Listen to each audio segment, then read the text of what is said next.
নমস্কার বন্ধুরা, আমার চ্যানেলে একবার হলেও ঘুরে যাওয়ার অনুরোধ রইল সবার কাছে। আর যে বিষয় নিয়ে কথা বলবো সেটা হচ্ছে মেয়েদের নিয়ে। মেয়েরা নিজের অজান্তেই নিজেকে বদলে ফেলে। যেমন আমি বিয়ের আগে কোনো সবজিই খেতাম না, একমাত্র তরকারিতে আলু দিলে আলুটা আর একটু ঝোল নিতাম। মাছও খেতাম না, খাওয়ার মধ্যে ডিমটা একটু খেতাম, চিকেন অত বেশি পছন্দ করতাম না। কিন্তু এখন দেখো, বিয়ের পরে যখন বেবি হয়েছে, এখন বেবিকে তো সবজি খাওয়াতেই হবে, যেভাবেই হোক ওকে শেখাতেই হবে সবজি খাওয়াটা। কারণ সবজির উপকারিতা আমরা সবাই জানি।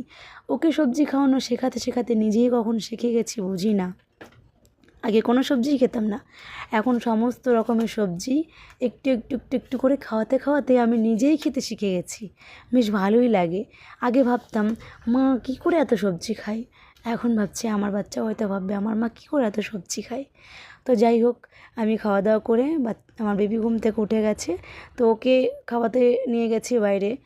হয়তো অনেকে বলতে পারে বাইরে ঘুরিয়ে খাইও না ওরকমভাবে, কিন্তু আমার বাচ্চা ঘরে বসে একদমই খেতে চায় না।